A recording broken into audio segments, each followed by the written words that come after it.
Ladies and gentlemen, welcome to the Unhooked podcast. I'm your host, Jeremy Lipkowitz. It is December 29th, 2024. We are almost at the new year. It's almost January 1st, almost 2025. And I was sitting here thinking about what to record for this week's podcast. I like to think about things that would be helpful for anyone on this journey. For those of you out there who are struggling with porn addiction or sex addiction or compulsive behaviors around any of these topics, I like to think of something that might be helpful for you listeners.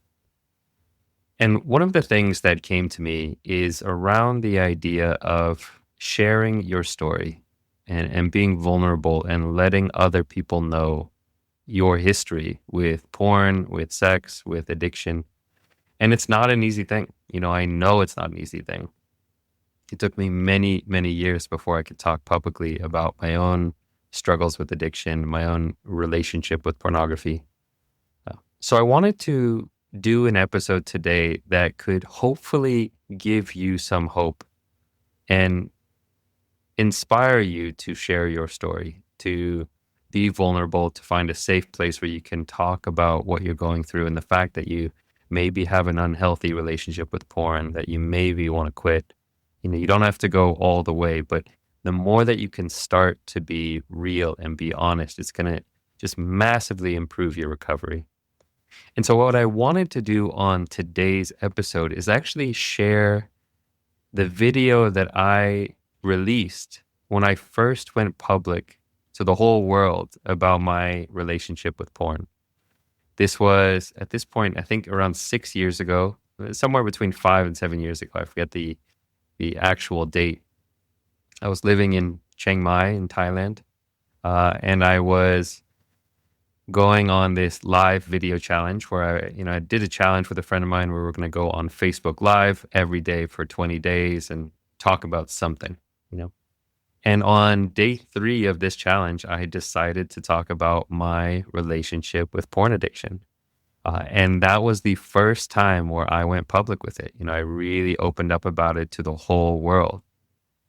And it was such a liberating experience for me. I had already broken free from my addiction at this point. I was already teaching meditation, but it was still something that I had a lot of shame around, and something that I was still kind of holding it back and was worried what people might think if they knew about what I'd gone through. And so I want to share this video with you just because it might give you some ideas of how you can talk about it. I know this has been helpful for some of the guys in my Unhooked Academy community, some of the clients I've worked with, to see, what that moment might be like or feel like. What can you say and how can you say it? So this was my first time talking about porn. I even mentioned in the video that, maybe it's not the most coherent thing, but that's fine. You can fumble through this. You don't have to be perfect about talking about it. But I wanted to release this, especially at the end of the year, December 29th, almost end of the year, the start of the new year. And the theme is, hope for the future, like starting fresh. And this is an opportunity to start fresh, to be real, to be authentic, to own your story, to take ownership and say, yeah, this is real. I do have an unhealthy relationship with porn or with sex or with love or whatever it is. So hopefully this video that you're about to see will inspire you and give you some hope that you can be honest, you can be real. One little tip on this, if you can find a safe place to be vulnerable, that's the best. It's one of the reasons that I run my Unhooked Academy community, is that it's a safe space for men to be themselves, where you can show up, you can be in community with other guys who are going through this.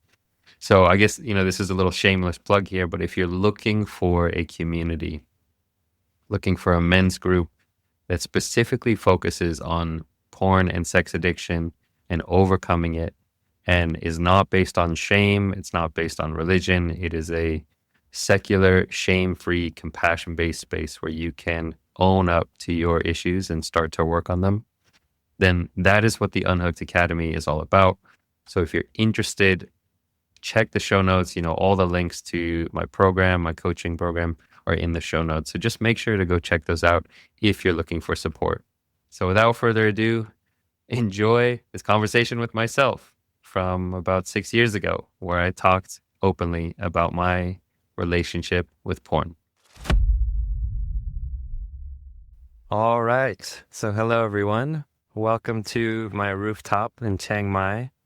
And I've been sitting up on this rooftop for the past 10 minutes debating whether or not to push live, because I want to share something that I feel very vulnerable about, something I am quite ashamed to talk about, or I have been ashamed for most of my life. And lately, over the past few months, and particularly the last few weeks, it's something I've been opening up a bit more about, because it's a big part of my story and a big part of why I do what I do with teaching people about meditation and mindfulness. So I wanted to talk about it and share it with the world in the hopes that me sharing my story will help other people. If you've seen the title of this post, it's about my story with porn addiction or my history with porn addiction.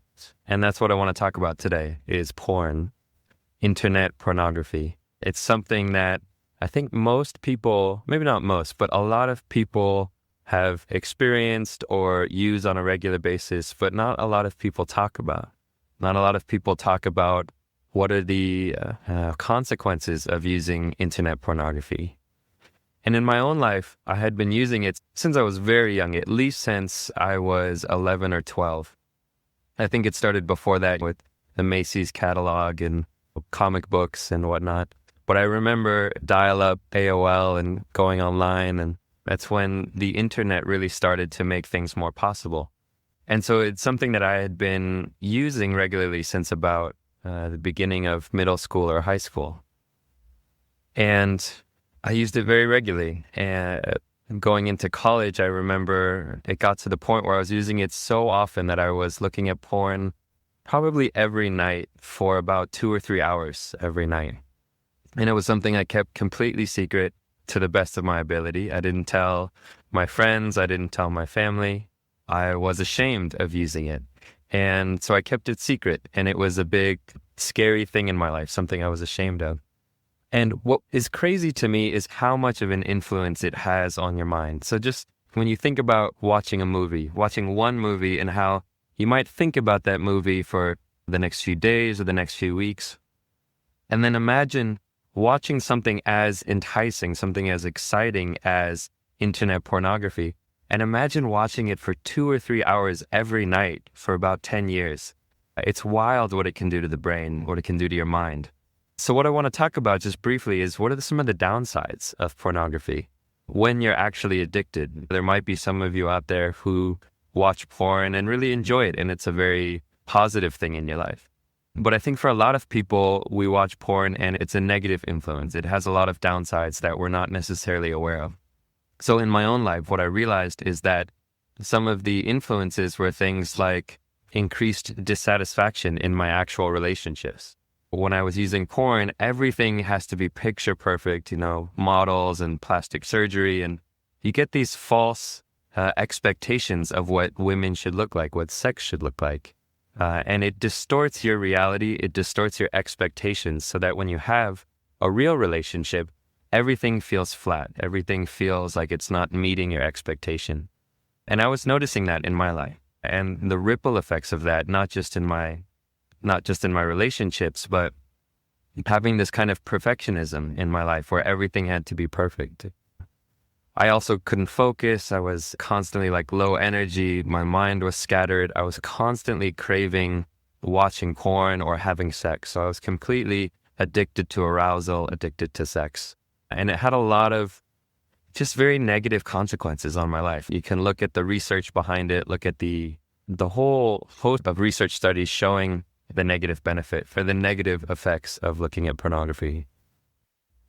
So I don't want to go on this too long, but I just want to say that for me, understanding the effect that it was having on my life and starting to learn about things like neuroplasticity and meditation and realizing that what you do with your life on a day-to-day basis affects your experience of reality.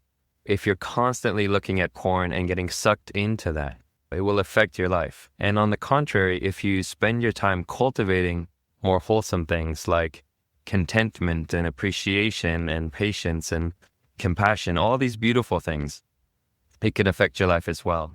So for me, porn, it was something that had a really negative impact on my life, and I'm still dealing with the consequences of it, of being addicted to sex, addicted to arousal.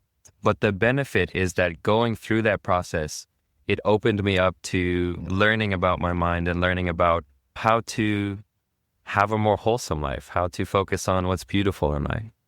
So that's just a little sneak peek of what I wanted to talk about today. There's a lot more I could talk about pornography and my struggles with addiction, and this is my first time really talking about it publicly. So I know it wasn't very coherent what I was saying, and I can probably do a better job of talking about the downsides and how I got clean from pornography. And maybe I'll do that in some future videos. But just wanted to talk about that today. So that's it. Signing off from beautiful Chiang Mai. And bye, everyone. We'll talk to you next time. All right, folks, that's it for today. I hope you have enjoyed this little blip in history, at least in my history, about when I opened up to the world about my porn addiction. So I hope that's helpful for you. I hope you have a wonderful New Year's. That's it for now. We'll catch you guys on the next episode.